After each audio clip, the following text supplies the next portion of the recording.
It's the year 2029. Cyborg policewoman Major Motoko Kusanagi and her partner hunt a mysterious and powerful hacker called the Puppet Master.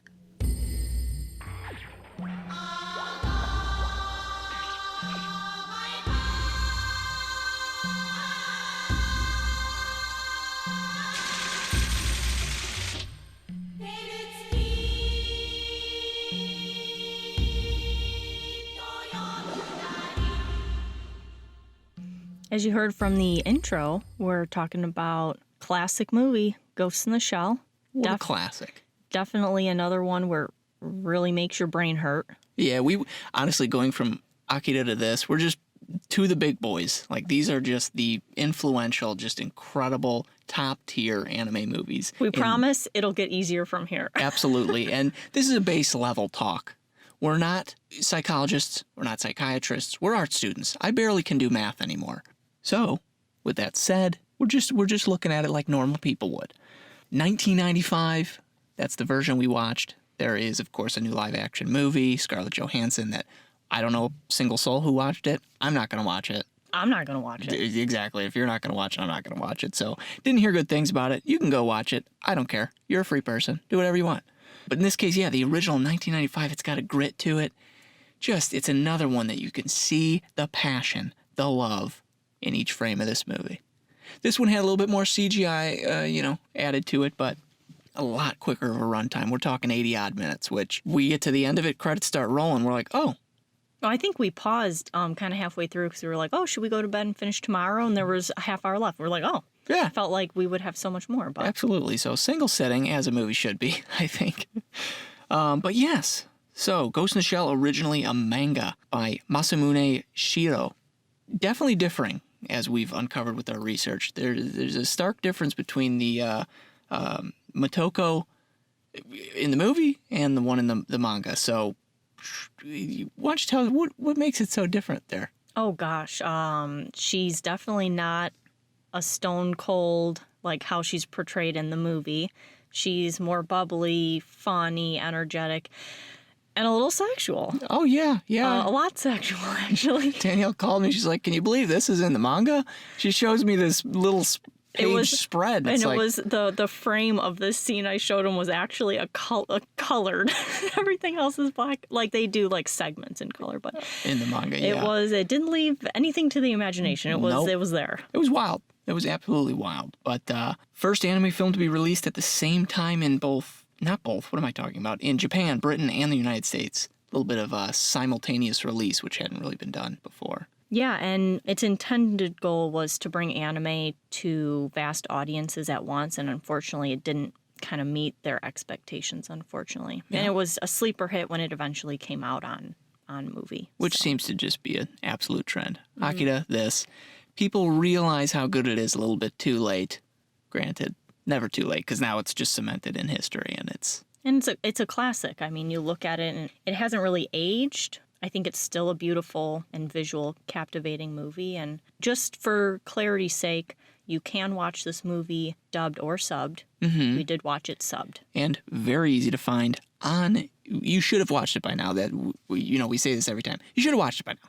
But if you have not, free on YouTube. It's got a couple ads, but can't beat that. Just YouTube, Ghost in the Shell, 1995, and watch that action. There's also Ghost in the Shell 2.0, which had come out in the 2000s. They basically just revisited the movie, enhanced a couple scenes, did some audio enhancements. I watched through it. There was some like cool little CG additions, but didn't really do anything for me. I'm still more of a fan of that nice... They had it down in 1995. It ain't broke, don't fix it. Mm. But with that said, this episode, as much as you guys love us talking through each of the aspects of the movies as we've done twice, this one's going to be more general. I think we're going to keep this more laid back and low. We're going to just talk through the plot. Very briefly, and then jump to some plot points and just talk over some overarching themes. With that said, we're just going to get right into the plot. Why don't you start us off? Yeah, so the movie begins with the scene of the Major, and she's spying on a meeting taking place, as far as we know, an unspecified location in the city. I have to. I know. Tom, just shut up for 3 seconds. I can't. It's not in my nature. I do have to say before I know we're being more general, but you instantly see the Wachowskis totally drew from this movie when getting situated with the Matrix. I know we want to talk about that later, and we will dabble on it a little bit more later. But you see her hooked into this network through the back of her neck, and you're instantly like, okay, She's plugged in. She's plugged in. So definitely influenced. But this scene, yeah, she unplugs. Then I think this opening scene is one of my favorite as it goes into the opening credits. Both are just so iconic to me that I'm like, I could just watch that, honestly. But sorry, continue. So we see in her mind's eye, she's overhearing this meeting. And we don't know anything that they're talking about.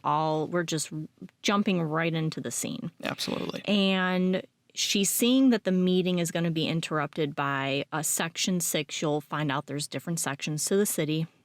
Section 6, there's a strike team coming in, at which point Motoko realizes, okay, she unplugs. She realizes she's going to have to do her part of the mission. It's time to move in. And she takes off her cloak and her clothes, and she jumps off the building. Which I love that, she literally just gets butt naked. She's just got her thigh strap for her gun. And that's the moment you're like, okay, this isn't Ren and Stimpy. Well, no, Ren and Stimpy still wasn't really for kids. Oh, that either. was so vulgar. This ain't no Rugrats. But it is telling of her character, which is expounded upon throughout the movie, of course. We're learning who she is, what she is, and all that good stuff. This movie kind of starts you off and you don't really know much. So this intro scene's kind of crazy because it's badass, but you also don't know what the heck's going on. Yeah, it takes a while into the movie before you kind of start putting the pieces together. Like, okay. So, like, even what happens she jumps off the building. You don't really know why they're here for the sting operation. No. And the next thing you see the diplomats arguing, and she just goes in for her kill and lights up the guy, and he explodes. Absolutely. Don't know why. Don't know what they were talking about. Don't know anything. But and that's just it. And it's the little nuances. That's what I love about anime. Could she have just jumped off and started the mission? That's great. No, she does this flip into a little spin. Like a Olympic diver. So elegant and beautiful right before murder. And what I love after, she kills the guy and the Sector 6 officers are going to the window to see who did it, she's already got her camouflage on and just her face is showing. And that's one of my favorite scenes, I think, in the whole movie. 100%. You see her face, and then she put her hand in front of it, and then she. And I think a good way to describe it is it's not normal camouflage. What people are used to. We're talking about like a biomaterial, like essentially you can just. It's kind of like the Predator. I think they call it like thermo camouflage. Yeah, it's like the Predator. Yeah, whereas you actually see right through her, except for it's kind of wavy, a little bit of distortion, and all you see is her face, and she puts her hand up, and then she's gone. Legitimately my favorite scene in the movie, and it's all of a minute in. I don't know. Yeah. Then we go to another iconic scene. Guys, if you can believe it, this movie's pretty iconic here. The intro sequence has this shuddering green text. Again, you may have seen it in another popular movie. Oh, I don't know. The Matrix. So you go through this whole process and you're watching this humanoid cyborg become made. I could just watch the title sequence over and over and over. Yeah. And actually, I did end up seeing it. I wish I had remembered what it's called to link it, but some fans out there made like a 3D recreation of this intro scene. It is so beautiful. But the talents that people have are crazy. Absolutely.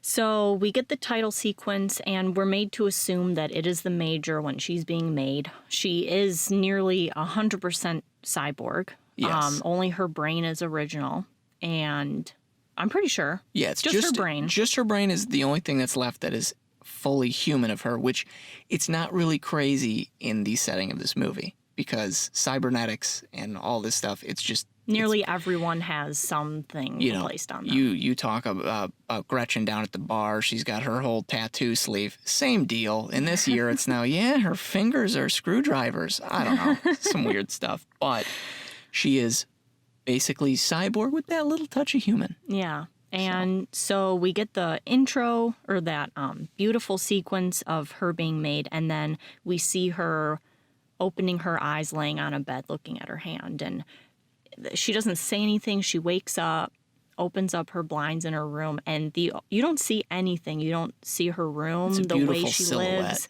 Yeah, and you just see the city background. She gets up out of bed. She's silhouetted and assumingly puts some clothes on because you see her put a jacket on and walks out. We see and we get the longest shot of just the cityscape, and then the blinds close, and then you just get black, which is kind of ominous, but when you watch it back, it makes you think, like, we're not getting any semblance of how she lives, like, as a normal, which the whole overlying theme is identity. Well, and that's, too, is for such a short movie that is so packed with such a story and all of this beautiful, like, world building, the director knows when to take these, like, break moments and let you just take it in. And so, yeah, right off the bat, you get that cool little atmosphere built, and then she's off to go continue doing work. So from there, we cut to Section 9, which is, you know, the agency she's working under, and the chief is there. And, you know, you get into scenes with the chief, and whatever. They don't keep my attention too much. The politics that you can't follow anyway because you don't know any of the background. Exactly. So we're going to just skip over it. Exactly. But what is important in this scene is we do get the first mention of a mysterious puppet master. Essentially, a big problem going on and that they're having to deal with is because people are so cybertronic, and what they have is this consciousness, which in this movie is called ghosts. So there you go. There's the name of the movie, Ghost in the Shell.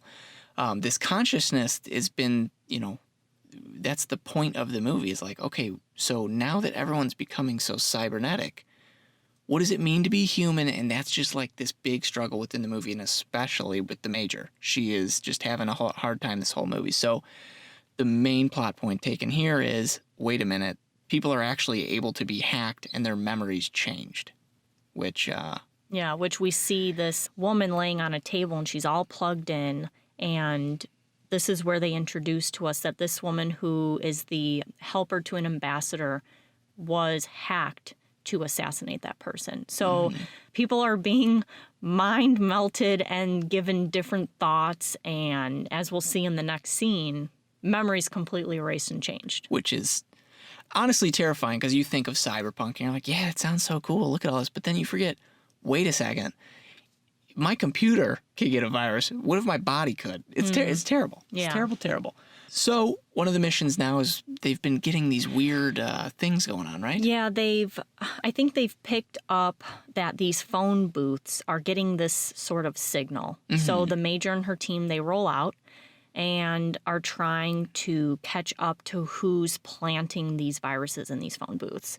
So, which slowly starts to become a pattern, and then they realize, wait a second. Yeah, at first they didn't realize who was doing it, and then they tracked kind of where on the route these things were being hacked, and they were like, oh, it's this garbage truck route, so let's go get the garbage truck. Which you meet these two, and they seem totally normal. You got this one guy who, he's definitely the one doing it. You see him messing around at one of the phone booths.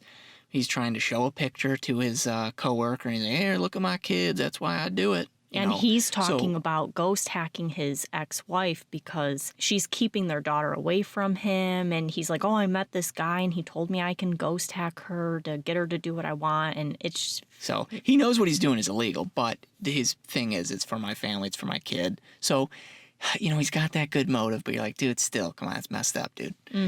But they eventually get to him, and it's this crazy chase scene and just goes insane. And then do we just jump right to, they're just chasing the garbage person, and then they meet up with the guy who is to be doing this ghost hacking for the garbage man. He's got this red shirt. That's the thing, the use of color in this movie. And that's the one thing I've seen with the new live action one, is they missed the mark completely. It's all just muddy. The whole universe kind of looks kind of gross, whereas this was cyberpunk in Ghost in the Shell, but it still had pops of color and whatever. You're going to hear me say that this movie looks gorgeous, and I hope you agree, because my gosh. So we eventually find the guy who's to be doing this ghost hacking, and they're like, well, let's get after him. Admittedly, he is putting up a good fight. He's got these pressure bullets that make their car explode at one point. It's an awesome chase sequence. Yeah, so they end up apprehending the garbage truck man, but the Major starts pursuing this head guy. And they end up having a really awesome fight scene in the water. And we see again, she's using that camouflage technology that she has and just kicks the living lights out of them. Yeah, which she's also invisible in this part too. Very well choreographed, very well done. That whole scene is so good. If there's one, visual to take out of it, it's, well, I guess everything in the movie so far. So I think that's why it's popular. Well, I think what makes this fighting scene so cool is that they're fighting in water, like ankle deep or something water, and you don't see any of her splashes or anything like that. But the one thing I think is cool, she got them finally on the ground, and they have like an overhead shot, and you can't see anything, but you can see her shadow on the ground. On the ground, It yeah. is so cool. And for people who aren't used to fight scenes, you just basically see this guy's arms and legs like getting caught by clearly her and then just snapping. She, no remorse. She is just kicking this dude's butt. And speaking of no remorse, not that it's remorse, but, they have the guy on the ground. They're obviously going to take him into custody. And Bateau, who's her partner on her team, she's obviously naked because she has to be like that for the camouflage. And he comes up, takes off his jacket, and puts it on her. Yeah. And I just think it's a sweet moment. And then it also makes you realize she's this ruthless person, yet she doesn't have that mental, I guess shame is what we'd call it, because she's out. Well, there's nothing sexual about it. She's just like, all right, fight time. Yeah. Boobies out. So it's cool. You see the difference between the two characters. And honestly, Bateau has this very cool aesthetic where his eyes are these little gray things or whatever, which, so just you start seeing the differences between. So they've apprehended the garbage man and this other assailant, and they're in the interrogation room. And that's where we find out the devastating and sad news that this garbage truck man who was talking about, oh, my wife and my kid, he has been hacked. And all of those memories, he can't believe that those aren't real. They were like, we've been to your apartment. It's a bachelor pad. And he's like, no, I've just been staying there the past couple months because I'm getting a divorce. And they were like, you don't have this family. Yeah, you've been in that apartment for 10 years or something like that. And the picture that we saw the backside of it when he went to show his coworker is a picture of him in like a security. It was the creepiest picture of him from like a security camera point of view. It so ominous. And this is just good filmmaking too, because they say when you're moving a camera in a movie, always have reasoning for that move. And so I don't know. I've listened to a couple things about the new Ghost in the Shell, and they're just doing all these different camera moves and all this stuff. This scene for this interrogation, it is, boom, locked on. You are looking at him, and you're watching him come to this realization. So it's very powerful. They know that this is just all you need to watch, and very good animating. You could feel the emotion in the room. It was and then very good. You see the major outside with Bateau. She's looking into the room, and you see reflections play a big part in this movie. I think the reflection of reflecting on your own self, you see the shot of her looking into the room, and you see both of like her real self and her reflection. And then that's they jump right into, speaking of reflections, we see her under the water in a dive suit. Which, at first doesn't really, you're like, okay, she's just diving. Maybe it's a hobby of hers. And then you realize, wait a second. She's mostly cyborg. She isn't a floating vessel anymore. This is actually incredibly dangerous. Yeah, which Bateau says to her, like, how do you feel comfortable doing that? Your dive kit could give out and you would just be at the bottom of the ocean. Yeah. And she talks about how she feels when she's rising up to the water, she can be someone new when she sees her reflection coming up to the surface. Yeah. So there's clearly a lack of knowing who she is. She's got a lot of internal conflict, which, yes, if all that's left of you is your brain, sure, why not? And then to see people around you getting hacked, and then you start realizing, well, wait, it's just this whole dilemma in the movie, and it's just so, yeah, it's just crazy. She has a great monologue. I'm going to call it loosely the boat scene. Her and Bateau, they're going back and forth. Like, she asks him, how much of you is cyborg? Because he's obviously, I think based on that statement, not as overdone as she has. She's obviously full cyborg. We don't know how much he is. I think she's probably nearly 100%. And she just has a great line, and I want to read a bit of it, talking about what makes someone a human and their identity. And she says, just like there are many elements for a human to be human, you need surprisingly many elements to be yourself. A distinct face, an unconsciously distinct voice, a hand you look at when you wake up, your childhood memories, foresight, but that's not all. A wide range of information and a network that I can access. All those are parts of me, create my conscious self, and at the same time constrain me within a certain limit. Yeah. And she's just got some demons. Yeah, and at that point, you start to understand, like, oh, okay, well, what you see is not what you get in this movie, and that things might be a little out of reach on the first watch. Sometimes you got to watch the movie a couple times to get what's going on. Yeah. Very dense and all that good stuff. So the boat scene was a huge critical scene due to the wavering of clearly her personality and all that stuff. So right after that, so we get a little bit more naked. Naked cyborgs. Naked cyborgs. We've got a cyborg is standing in the rain and just ends up getting blasted by a car. Which is like, dude, get off your horn and try and move. That's what I never get in these movies. It's like, okay, move a little. How about some brakes? Maybe. No kidding. Yeah, I think he thought his horn was his brakes. So they take that body in, actually, to Section 9, where they notice that it's completely robotic, and there are indicators that there is, in fact, a ghost within, which, as we've mentioned, there is a consciousness within this shell. And Motoko, she says she wants to dive into the body to contact the ghost because right now it's non-responsive. However, she's equally unnerved that the body looks not similar in physical features to herself, but she feels like it's similar to her. Yeah, like something's off with this one, and it's when it's looking around, it is very creepy. Yeah. Ooh, goodness. Which, speaking of little creepy factors, I don't know if you wanted to say this later, but I think we can say it. At this point in the movie, you could have maybe started to notice, we don't get to see our main character blink very often. Oh, yeah, I didn't have notes on that. Yeah. But I have read on it, and the reason why the director did it like that was he didn't want her to blink at all to make her seem like a doll. Yeah. And I think to hit home that she is not human. Yeah. So it works. There's an unease with some scenes in this movie that are just very, very good. So they're looking at this unknown woman, the torso, and then, who do we get arriving to the Section 9 facility? Oh, the chief we saw in the beginning from Section 6. Yeah. Clearly up to no good. Yeah. So they arrive, 2 diplomats, and they are saying that the ghost, they're coming to get it back. They're claiming that the puppet master is actually trapped inside this body. Yeah. And they go through all this rigmarole. Which, I mean, can we talk about some convenience? Everyone's looking for this guy, and he's just out in the road naked, getting blasted by a car. So as the chief from Section 9 and 6 are kind of arguing with each other, the puppet master decides, okay, time for me to start chiming in.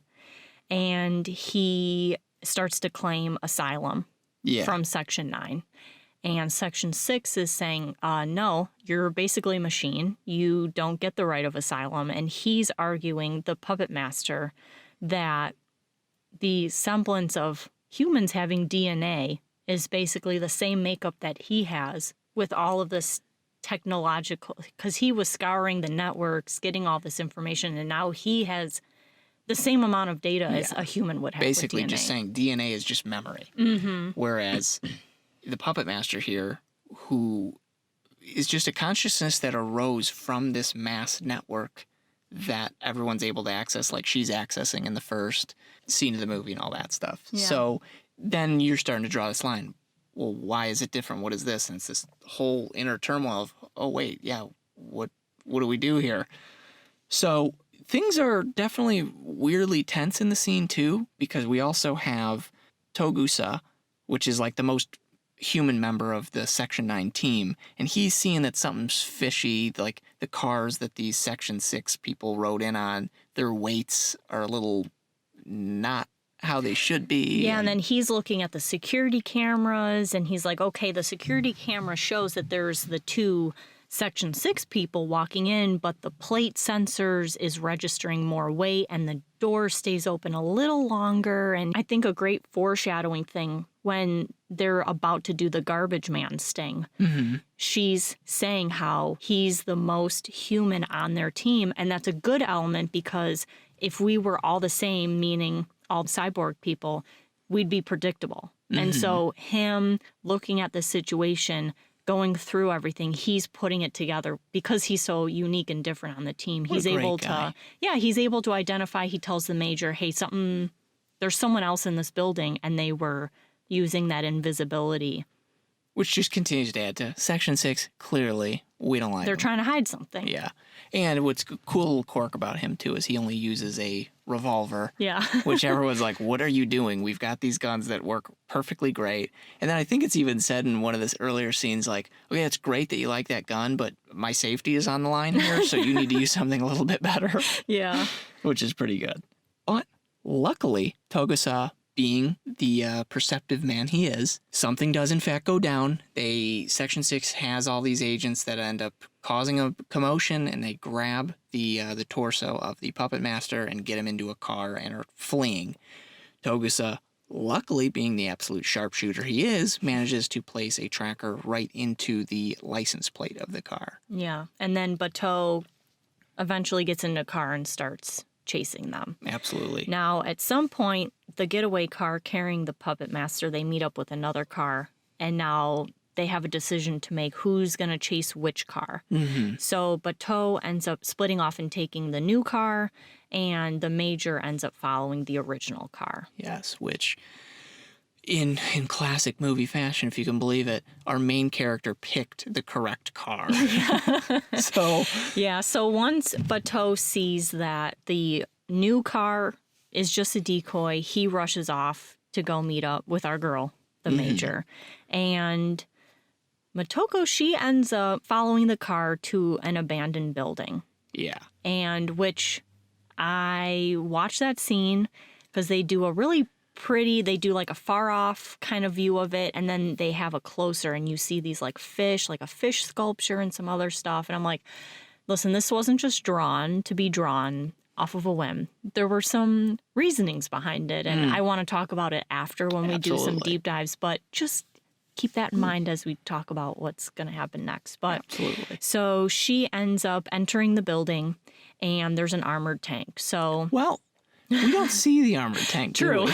It's invisible at first. She ends up dropping, I think there's a helicopter. They shoot out the ceiling and it drops glass on the armored tank, and then it ends up revealing its cloak. And Yeah, it had that same, Yeah. camouflage that she was using earlier. Yeah. And this thing is a big boy. Heavy artillery, and it's basically kind of looming over the car, protecting the puppet master at this point. Yeah. Big fight ensues, but we luckily get help from the old partner shows up. Yeah. So she's just trying to drain out its bullets until she can finally get close to it. It finally runs out of ammo.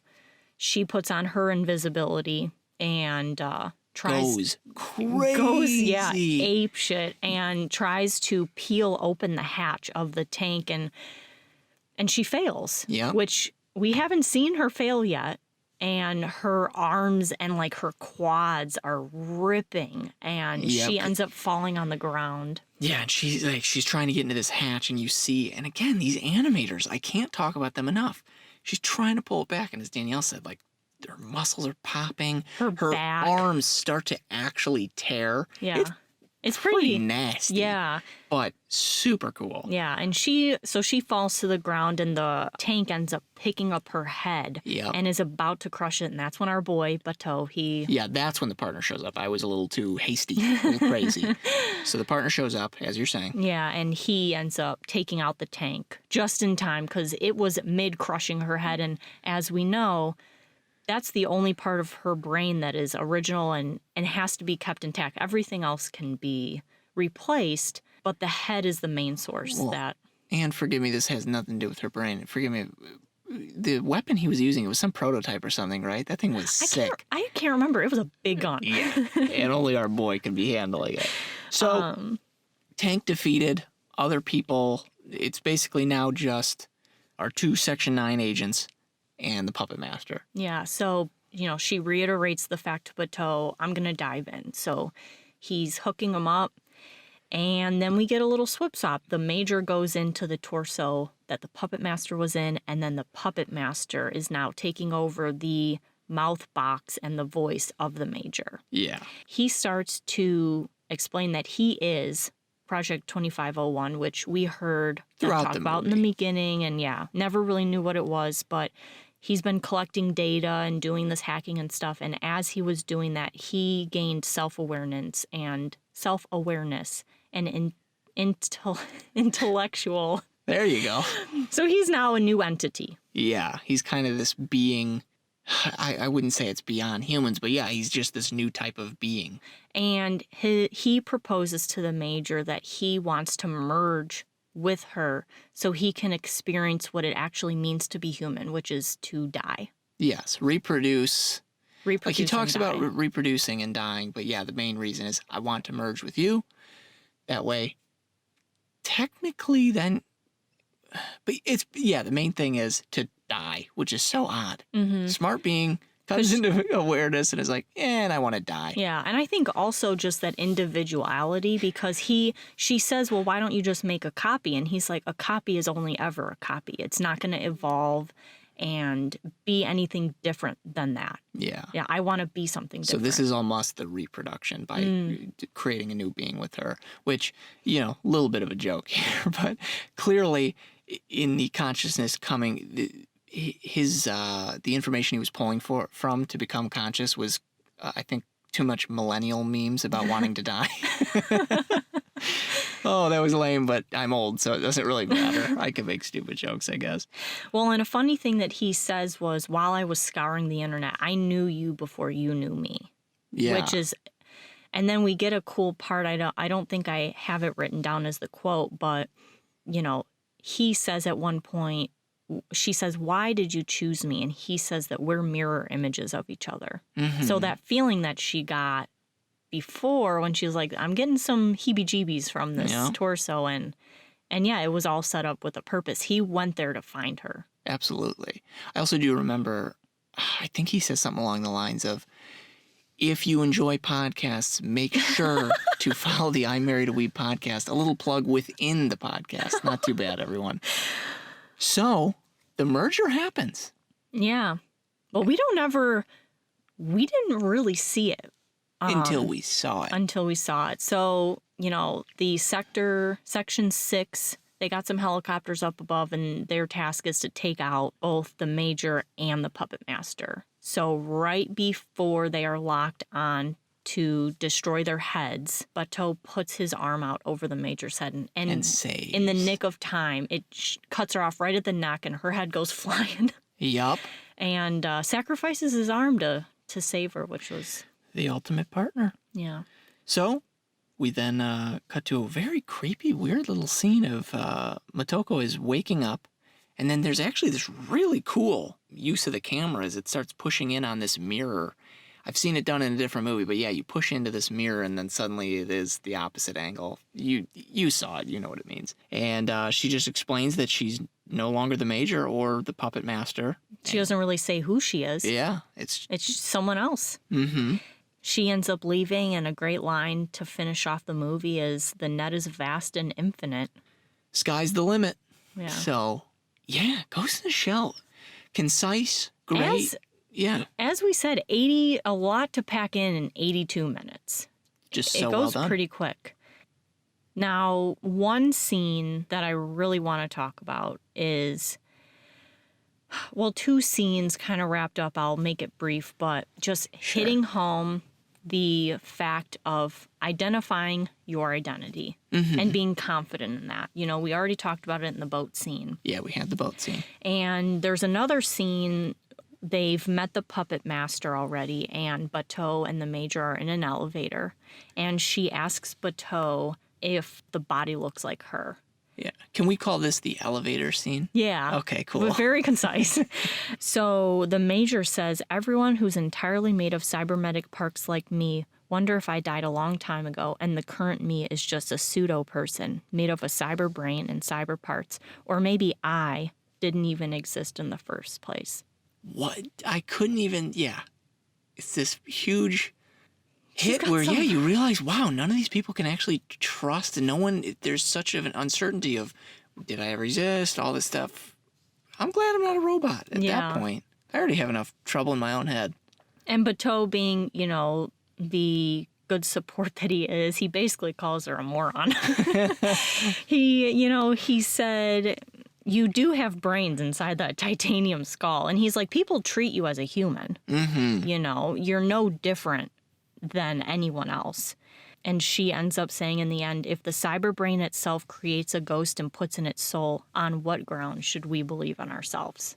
She's not giving up. She won't be consoled in the fact that, people may treat me as a human, but I still want to know who I am. Yeah, just soul searching. So that was an interesting part. Just a lot of deep thinking. People usually don't think about like who I am. Yeah, and, what makes me me. And this movie really makes you question that. Yeah, it's good. You need a movie like this once in a while for sure. Yeah. And then you said you had another scene, correct? Yeah, I want to talk about when we go to the building that the puppet master is actually in. So as I said, the abandoned one at the end? The abandoned building. Yeah. So they open the shot. We get all these beautiful angles of this abandoned building. And you find out that's not just a little cute fish statue and fossils. Soon we see, when the tank's destroying the building, you see fossils on the wall and stuff. And it's actually an old museum, an old abandoned museum. And I think that's so interesting that they chose that spot to do this final scene before her and the puppet master merge, because it's a tomb for natural creatures. And soon it's going to be a tomb for artificial creatures. Yeah. Because they then become a new being. Yeah. So I just think that setting, no one would think about it. And there's also the tree of life in there in the background. They get shot up. Yeah, poor thing. Yeah, when she's on top. Poor thing, it had more action as it had in those 5 minutes in the past 30 years or however. But even when she's on top of the tank and she's pulling that hatch open and they pan out a little bit, she is underneath where the roots would be, quote unquote. For the tree of life. For the tree of life. And, as I said before, that moment of her trying to open the hatch and fail is showing that she's still human. Mm-hmm. She fails because if she was fully machine, she wouldn't have. Yeah. She would have been able to get it open and not have to destroy her body to do it. But that, or even would have calculated, that ain't happening. No way am I going in there. So there's definitely something still human about her.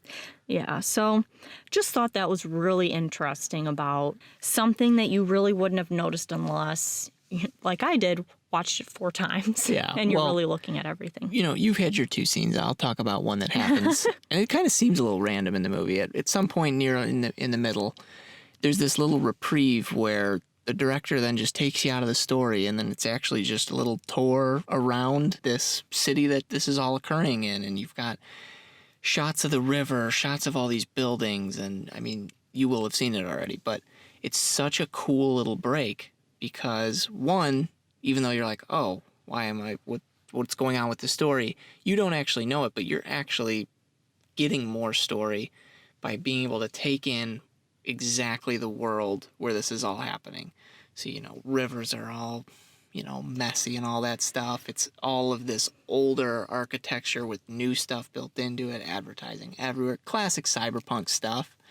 But just done the music's great during it. Well, the entire movie, but during that sequence, that's good. And that's one of my favorite. I'm just a very visual person. I do enjoy a little bit of get my mind working while watching a movie, but if I can even just have my eyes having a good time, that's fine by me. Yeah. And I watched through that scene a couple times too. And yeah, you're right. You see old buildings and then you see new buildings going up, but you also see a lot of shots of the river. Mm-hmm. She's on a boat going through these streets and there's garbage in the river. Oh, yeah. And the garbage in the river are bicycles and machines, not just, oh, here's a can of pop or my Ziploc bag. No, it's machines. And at this point, we've already had the boat scene where she's already questioning her existence, and you get these shots of garbage, and there's another scene where you see a brick wall, and it's just poster after poster, the same. Yeah. So it's like a copy, you know. There We're almost seems continuing to see like that she's struggling with trying to identify herself. whereas this, I think even the city is having trouble. It's like it is a very weird, desolate place that in cyberpunk fashion, it's almost feeling a little less human and more, lack of a better term, cybertronic or something of that sort. Yeah. But yeah, that's pretty much all I've got for this one. Oh, I have one more I have a cherry on the top that I wanted to ask you. Oh, if boy. you and I guess you too, listeners. So, a question for you.